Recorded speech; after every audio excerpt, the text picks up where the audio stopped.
सांग मैंने आज आसतु गोटे Intex LED TV black screen आसूची तो कौन तार प्रोब्लेम है प्रोब्लेमटा मुझे किसी मत खोजी तो आपण मानक जनइबी कौन प्रोब्लेम अच्छे। तो प्रथम आम देखी नवा देखो आम पावर केबल इन करमर देखो स्टैंड बाय लाइट जलिला स्टैंड बाय लाइट जल्ला देखिए आम स्क्रीन रे लाइट आसना देखो तो लाइट ना देखा गोटे हाथ में मोबाइल धरची असुविधा हो तो डिस्प्ले किसी ना ब्लैक स्क्रीन ठीक अच्छे। तो बैकलाइट किंतु जलूँ देखा जाऊ देखो या भितर बैकलाइट जलूँ जो आम पावर ऑफ करिया देखिए बैकलाइट बंद हो जाए ना पुनश्च आम लगे देखो पावर एलईडी ग्लो होती रेड लाइट जलूँ तो लिवी गले स्टैंड बाय रिलीज हेल्ले स्क्रीन लाइट आसा कथा तो बैकलाइट ऑन हो जाए किंतु डिस्प्ले किसी आसुनी डिस्प्ले ठीक अच्छे। तो एक्चुअली जिनसटा होता कौन ये जो पैनल नंबरटा आप देखी नि देखो पैनल नंबरटा देखा तो जिनसटा होता तो आम कौन करवा प्रथम आम कि वोल्टेज मापिबा ठीक अच्छे। संपूर्ण लाइव देखा जेहेतु गोटे हाथ में मोबाइल धरची तो असुविधा हो तो आम कि वोल्टेज मापिदे ठीक अच्छे। तो मेन वोल्टेज आमर जोटा हूँ पैनल वोल्टेजटा हूँ मेन वोल्टेज तो यहाँ हूँ 12 वोल्ट पैनलटा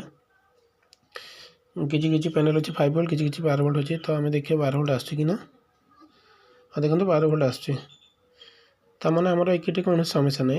तो पैनल आमर 12 वोल्ट आसपर फ्यूज होपटे 12 वोल्ट आसना देखा हाँ से भी ठीक अच्छे। तो बर्तमान आम VGH VGL वोल्टेजटा आइडेंटिटी करवा तो आम VGH देखा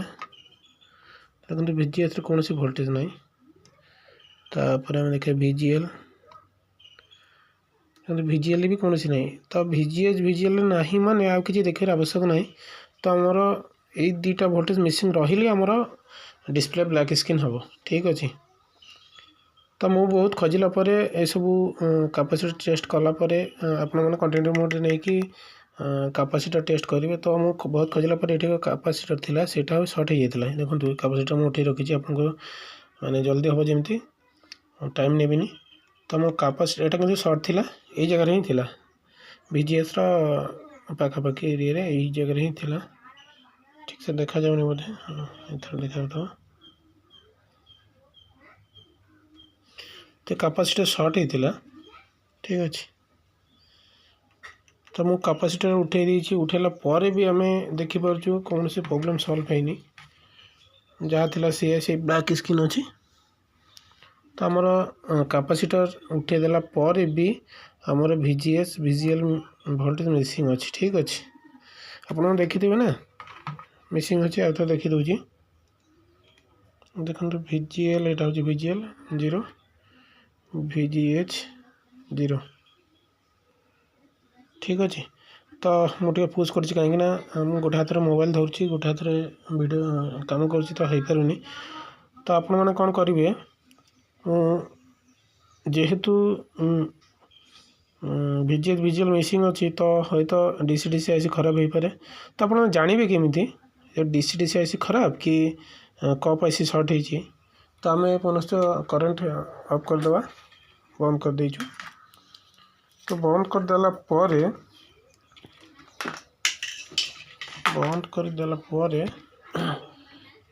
देखु बंद करदेला जिते आम पावर इन करवा देखो रेड लाइट आसला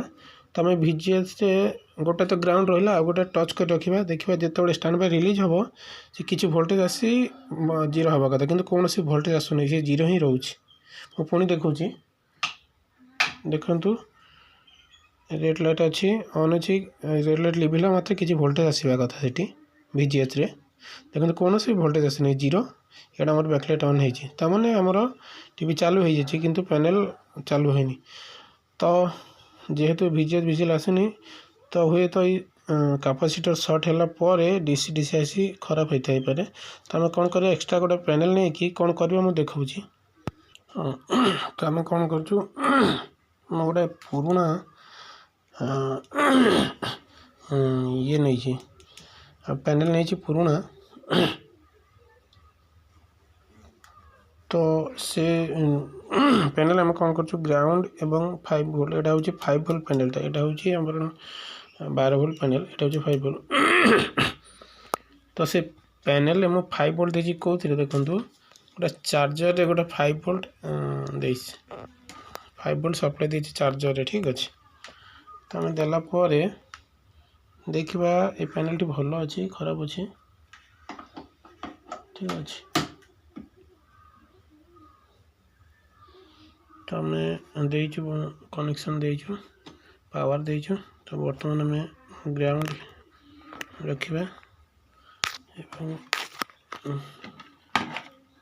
देखो गोटे हाथ में धरुचे निहाती कष्ट हो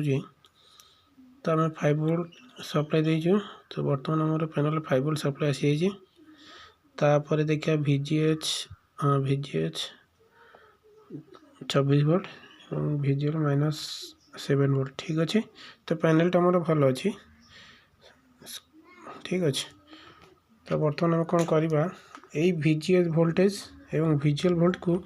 आम ये जो 12 वोल्ट जो टीवी रे लगी 12 वोल्ट पैनल रे आम 3 वोल्ट्स को इठी VGL एवं VGS जोटी आमर पॉइंट अच्छे से जगह VGS जगह VGL जगह VGL एवं VGH जगह VGH वोल्टेज को आम गोटे वायर द्वारा आम जम्पर करदे ठीक अच्छे तो मुझे जम्पर कर देखा तो आम बर्तमान आम VGH एवं VGL दुईटा जाक जम्पर कर देचु गोटा तार द्वारा जेहेतु आम यही पैनल ये VGH एवं VGL आसु नथिला तो एक्स्ट्रा गोटाए पैनल रु आम VGH एवं VGH जम्पर कर देचु तो बर्तमान आम करेंट दबा पावर लाइट दबा ठीक अच्छे तो देखो पावर लाइट देचु ठीक अच्छे तो बर्तमान आम देखा से VGL पॉइंट वोल्टेज अच्छी कि ना हाँ देखो 26 वोल्ट पूरा बराबर अच्छे एवं देखो बैकलाइट भी ऑन है तो VGL देखा VGL अच्छे -7-8 वोल्ट ठीक अच्छे तो हम देखा बर्तमान तो गोटे हाथ में मोबाइल अच्छे भारी असुविधा हो देखिए स्क्रीन किसी आसला कि ना देखो नो सिग्नल आसी जाइए ठीक अच्छे देखा हो ना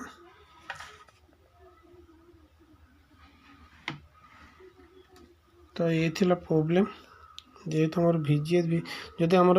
डीसी डीसी आईसी सर्ट था तो मुझे जो पैनल रु वोल्टेज देती सी भी ड्रॉप हो जाता तो